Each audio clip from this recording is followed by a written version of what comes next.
That's it. Good morning. Good morning, ma'am. Good morning. Good morning, ma'am. Party? All party people here? Sleep? Sleep. Okay. Others, girls, what did you all do? Eat and sleep. Wow, nothing like it, right? Nothing like eating and sleeping. Okay. Any other activities? Any girls over here? Setting up the house. Very nice. Anyone else? Boys, what did you all do? Playing cricket? Went to your hometown. Others? Attended a concert. Music lovers here. You performed at one. Nice. Yes. Because when I was exactly in the grade you are, in 12th grade, when I was sitting here and I was listening to someone speaking here, that was the day that motivated and inspired me. So until my 12th, I was someone who couldn't even answer to a question if someone would have asked me from here. Like today you all answered to my question. That is the reason I asked you a question, just to know how many of you all answer to it. But when I was a student sitting here and when someone asked me a question, I would all be numb and I would all be, so speechless. I would be like, I don't know, I was not interested, or I never got that courage to stand up and to answer to that question. So I would like to say that I was more of an introvert until my 12th. But then yes, there was one such session organized at my school back then in 2010 I would say. And that is the day when I said that one day even I would like to stand on a stage and address a few people. So for that, I have to work on my stage fear, I have to work on my communication skills, and I have to prove myself. But it was not an easy job. Believe me, it was not an easy job. Because for me to come here and speak confidently took me 8 years. 8 long years. Because as I told you before, that I was someone who always was an introvert. So after my 12th, when I had that in mind that I want to become something, I want to prove myself, and I want to work on something that I am not made of. Because people say that your talents are usually, when you are in 10th or 12th, you are usually clear as to what you want to do. You know what your talents are. Some people are good at art, some people are good at sports, some people are good at their academics. But for me, it was zero. I didn't know until my 12th as to what would I do. But then after my 12th, I had this in mind, as I told you, when I heard someone on the stage saying that there are ample opportunities, all that you need to do is prove yourself, believe in yourself. So that is when I started working on myself, and the first thing I did was to enhance my communication skills, because I knew whichever field I take, communication skills comes first. How many of you all agree with me? Most of you all. Boys don't agree with me, girls agree. Boys very few. Then according to you all, what comes first in any field you take? Come on, tell me. Tell me. Yes. Expertise in the actual field, okay. But to get that expertise, would you need communication skills? No. No reading, no writing, no talking, no listening. All these are communication skills. Book, yeah. So reading is a communication skill. Reading, writing, all these come under the skills. Anyone else? Yeah. Yeah, that matters. But at the end of the day, I think a little bit of your confidence, your writing, your speaking, your communication matters. Yeah. Yeah, being confident and patience. Of course, that comes as the #1 priority. Okay. So after, as I said, after my 12th, I started working on my communication skills. I started reading the newspaper. I started writing some articles, and I opened my own blog. But at that time, I did not know that I would become a journalist, or journalism was not on my plate. After I entered my graduation, I did my BA in EPJ, which is English, Psychology and Journalism. So after I did my BA EPJ, during that 3 years, college time, okay, when college is supposed to be all fun, when college is supposed to be all enjoyment, I can see the smiles on the faces. So, but for me, those 3 years were the most serious years. I'm telling you all this because after you move out of your 12th, you are all going to be going for your graduation, and trust me, those 3 years will give you your dreams. For me, those 3 years was the game changer. So it was during those 3 years that I realized my penchant for reading, writing and also for speaking. So I utilized those 3 years not only by studying or getting the first rank in academics, but also in the extracurricular activities. How many of you all here are into extracurricular activities apart from your academics? Okay, can I listen to a few what kind of activities in school? Sports. Okay. Debate, very nice. Singing. Music. I like kind of projects like so hackathons. Hackathons, okay. Painting. Elocutions, wow. So I think, ma'am, all of the extracurricular activities I think are covered in this school, and that's so wonderful because this creates a base for you, and once you enter college, when you enter with these skills, you are actually competing with people who are in this field.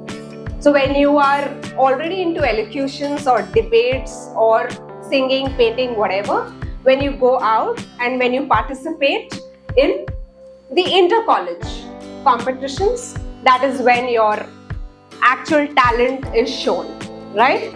So I was telling you about skills. So those 3 years of my college life, I worked on my skills. I stood in front of the mirror. I used to read a newspaper every day just to develop my reading skills. And then I ensure I read a book. At least I complete one book. And any of you all book lovers here? Okay. What kind of books you all read? I think only girls read books. Boys? Online? E-books? No? Audio books, okay. Fine. So, reading books and speaking in front of the mirror, and apart from that, other things like writing articles, and not leaving any activity in the school. Whether I win, whether I lose, I ensure that I participate in every activity that is organized in the college.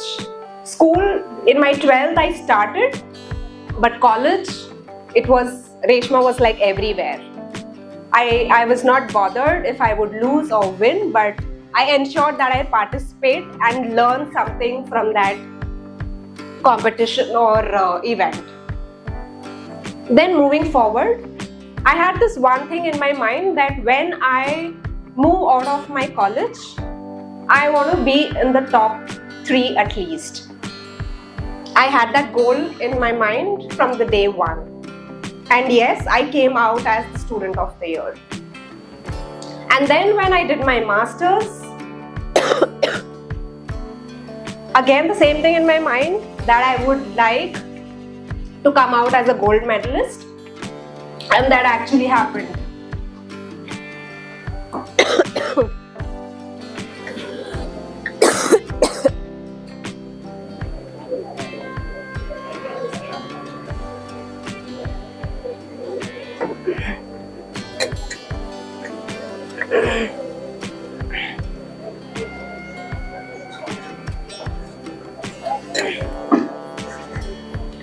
Okay. And now before I move forward, I want you all to stand up and just shout hey. I'll say 1, 2, 3. 1, 2, 3. 1, 2, 3. 1, 2, 3. And now this, okay? 1, 2, 3. 1, 2, 3. 1, 2, 3. Sit down.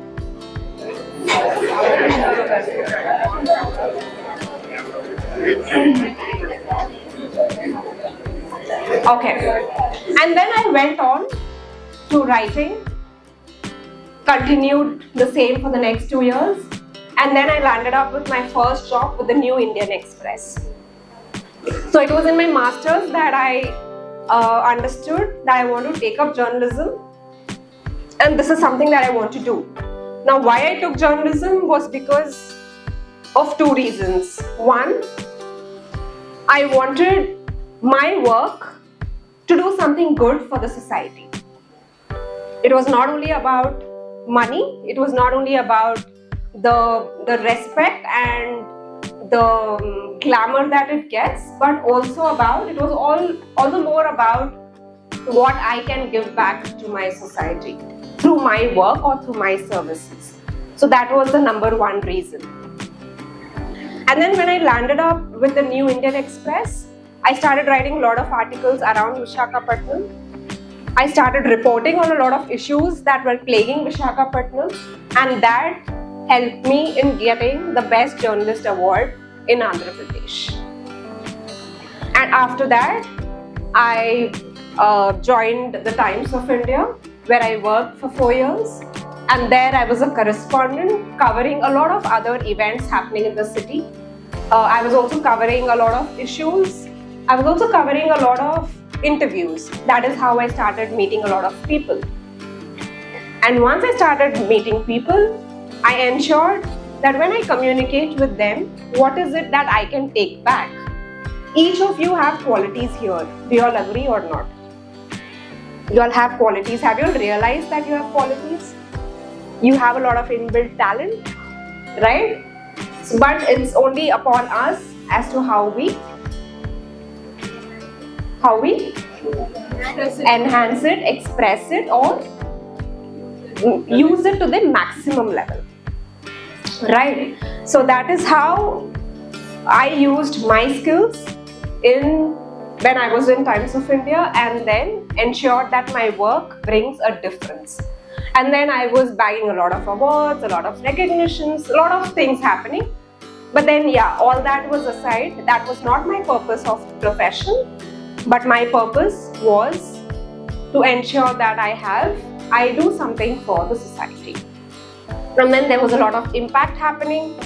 There was a lot of development happening. Authorities were taking note of my work.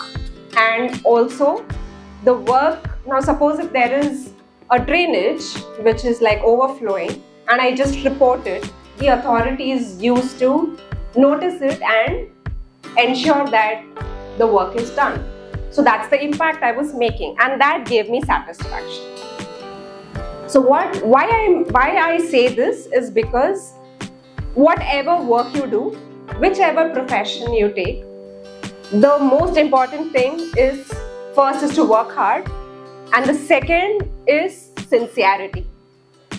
Anything you do. Now if you all are students, if you all are in 12, I'm sure the school teachers might also repeat the same thing, that study with sincerity, give your exams with sincerity, and you will reap the results. Am I right? I'm sure most of the teachers would say that. When it comes to work, it's the same thing. You need to put in sincerity, and only then things will actually work. Your hard work, your determination, and your sincerity towards work will actually reap results. And then after my Times of India tenure, I was then heading an editorial board of a Delhi-based company, and then that is when I realized that I can also speak, I can also be in front of the camera and not only limit myself to writing. How many of y'all heard the word hustle? Hustling. So what do you think hustling is? get rid of anything that you call human and just dedicate yourself. Okay, dedicate yourself to work, but hustling is like balancing a lot of things. It's more like juggling. So how everyone treats hustle culture, it is Yeah. complete work. yeah, correct. So then that is when I understood that this also is one place or one skill that I can develop.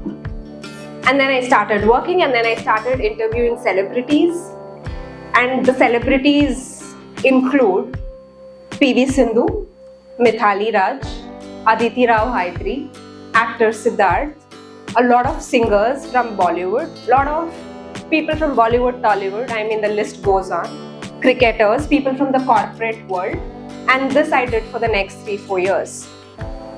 So that is when I realized that if I would have limited myself to writing, this is something I would have never explored.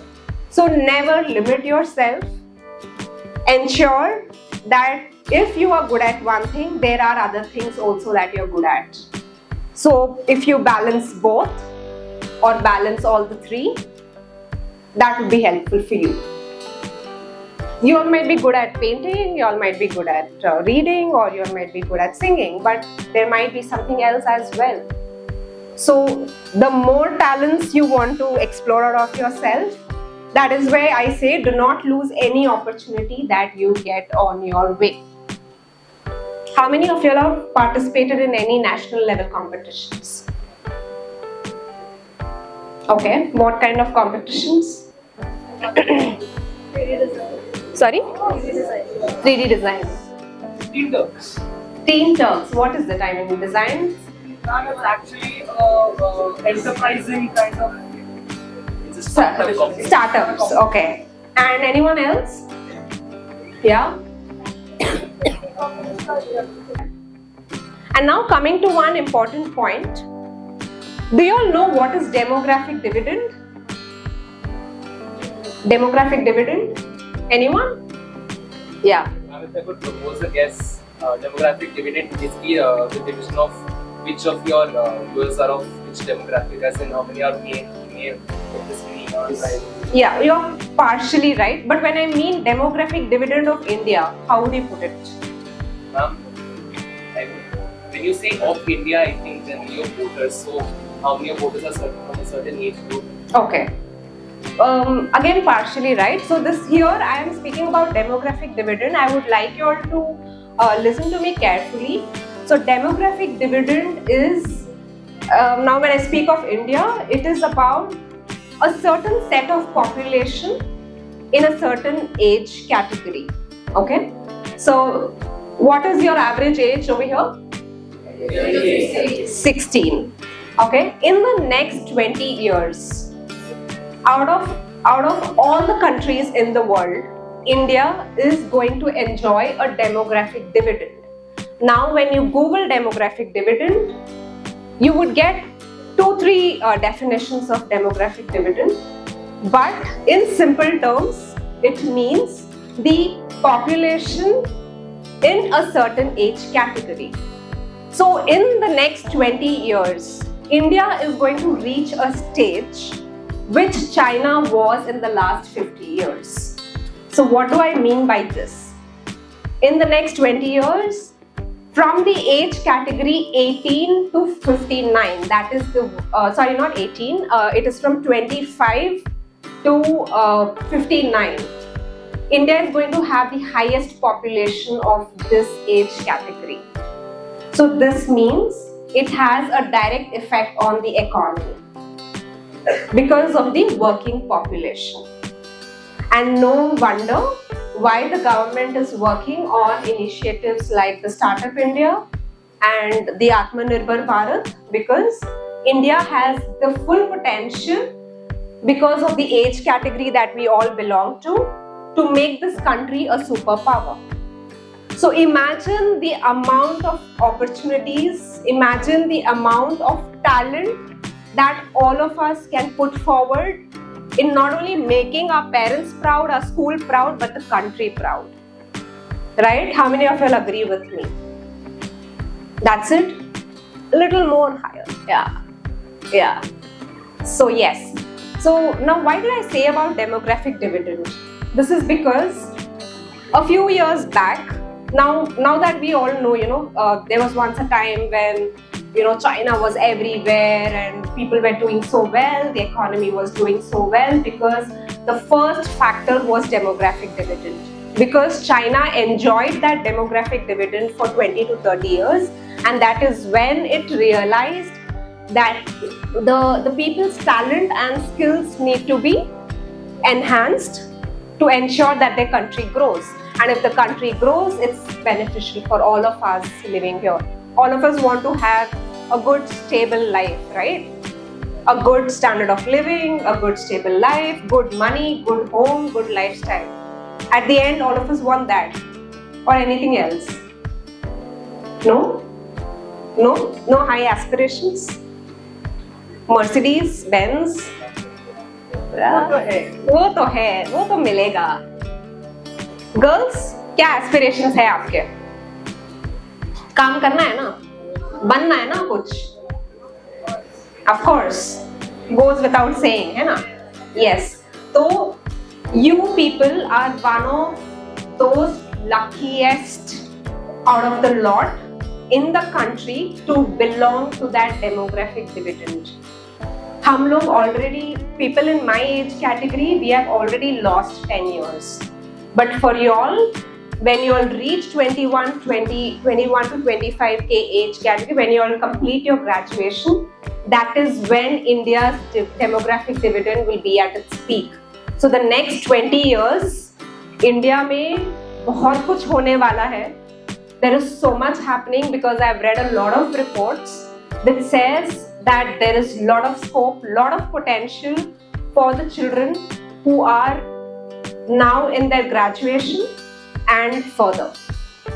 So keep this in your mind and ensure that you realize the importance of this lies not only towards yourself but towards the responsibility of your country.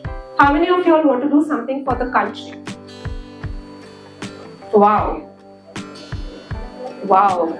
That's so amazing. So now I can imagine what all y'all can do. I'm sure you people would, do wonders, and after 10 years, you might come here on the stage and address a few more people, a few more students here, your fellow school people. Yes. So this was one important point. So today when you all go back home, just make a little research about demographic dividend and see what it comes, and then you can also see on what are the opportunities that you people might get after the next 5-6 years, or which are the fields. There is no limitation on the kind of field you need to take. Every field has its own opportunities, every field has a lot of offer. The only thing matters is your skill set. So you need to work on your skills, realize your skills, and that makes you, job ready.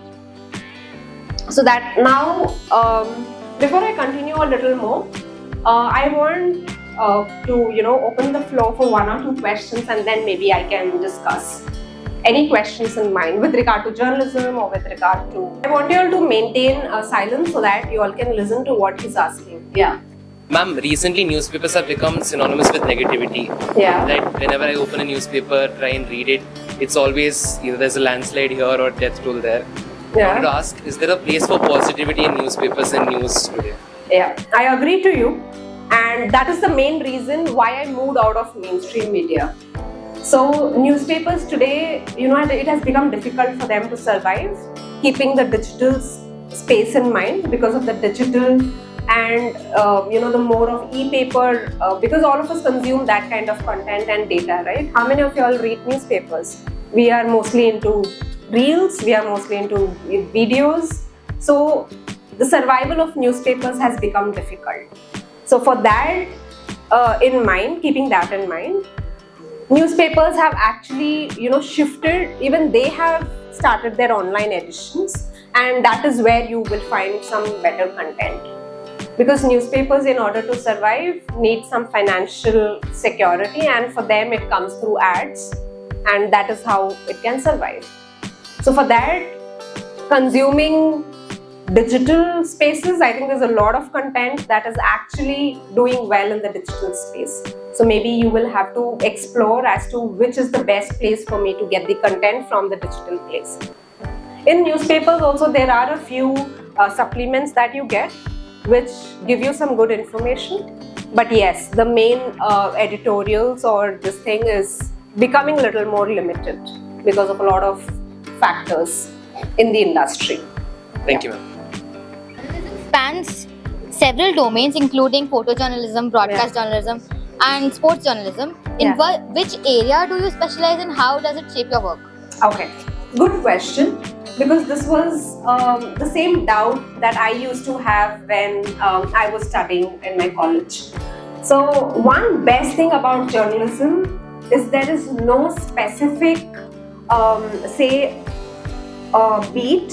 So in journalism we say beats, that is, you've asked about sports or photojournalism. So it is not that you need to do that in your college.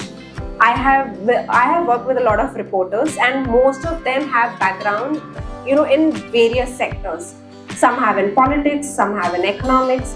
But what journalism requires is your skill set in writing, reading and speaking, and good knowledge about that subject. Now suppose you want to become a sports journalist. What you'll have to do is you need to first have good knowledge about sports.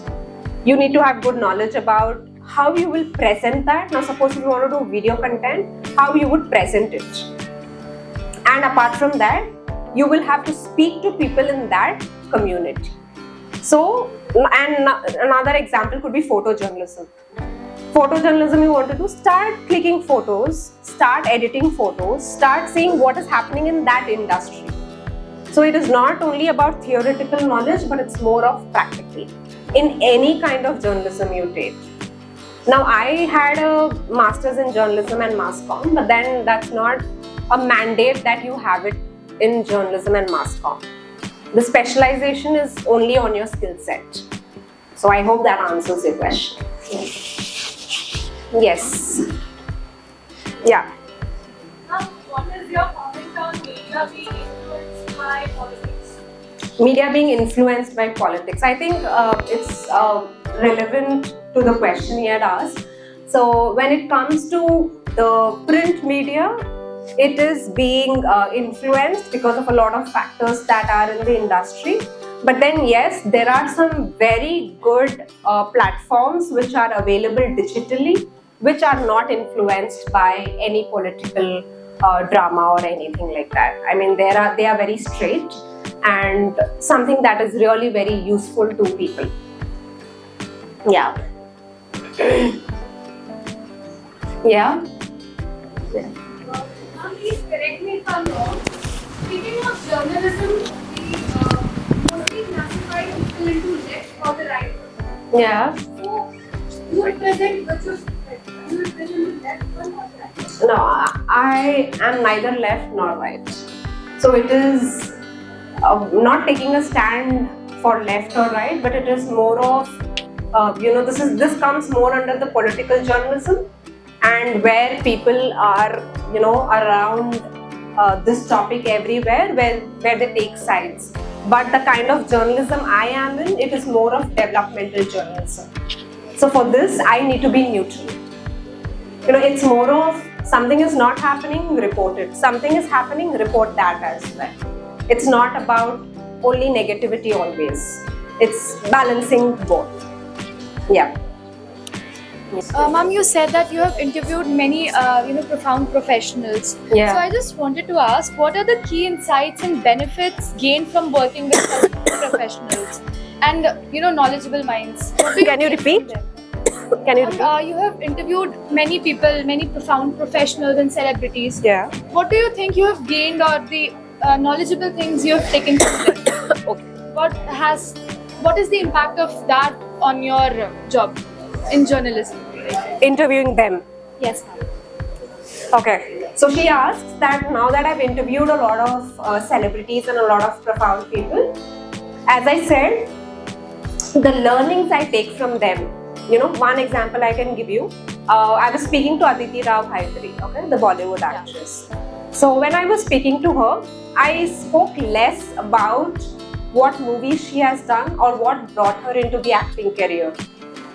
What I asked her was, what are those domains in your life which has impacted the society? And that is when she spoke about the L'Oreal Foundation, which works for this theme called Good Touch and Bad Touch. So they are doing this awareness sessions all across India through various missions, and she's associated with this. So that is how I got to know that L'Oreal also does all this. And then she also explained me about women empowerment, on how she is associated with women empowerment and what are the kind of activities that she would like the women to do. And one more example I can give you is Mithali Raj or PV Sindhu. Both of them run organizations. They run forums where they help poor children in getting some experience in the field of sports. That is free of cost. So these are the kind of things that I want to bring forward, where every person who might have achieved something or not, but are definitely doing something to make this country a better one. So these are the learnings I take from them. Yes. Take one last question. Yeah, one last question. Yes. Just so you address the young population of India. Yeah. You said our generation is the luckiest because at the time India will be at its peak in the demographic recession. But if we see the day now, in India there are less employed people and people are agitating due to which people do not want to do the works in primary sector. Okay. And also there is reports say that our population of India is physically and mentally weak, and there is a more chances of economical depression in coming future. And recently American ambassador to India said that there will be great aggression of China on India. So how we can say that our generation is very lucky? Okay. So I will just back your answer with one report that I read today morning, which says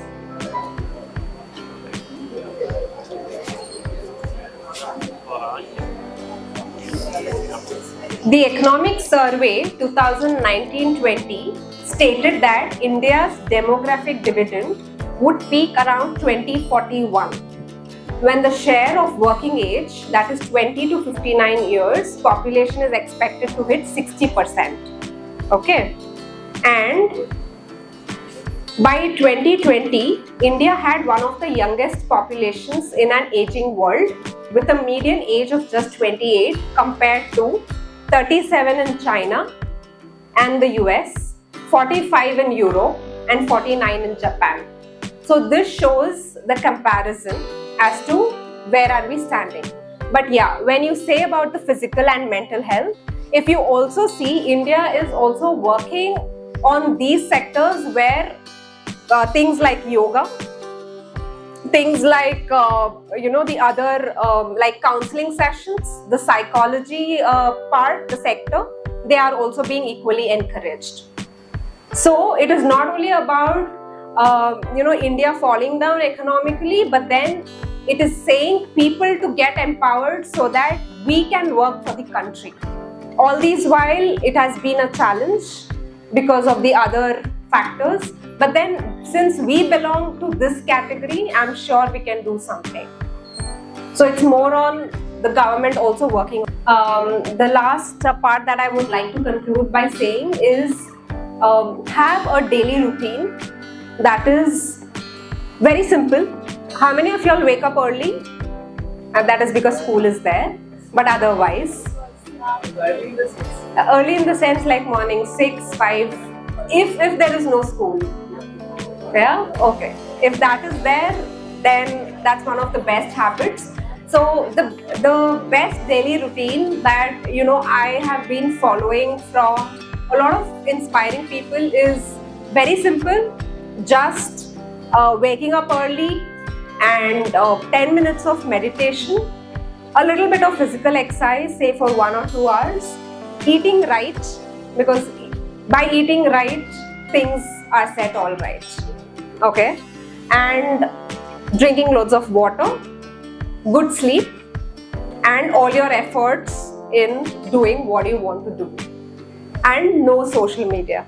I know you won't agree to me, but then just for 2 days or 1 day, try this detox by doing a social media detox, and there is so much that you will learn that day. Yeah, so that's how I would like to end, by saying that have your daily routine, and that's the key to make your life a little better one, a little organized one, and a disciplined one. Not only at school, but also out of school. Yeah, thank you so much. Thank you, Rosa. Sorry, I have to cut you short. But we know school has a routine.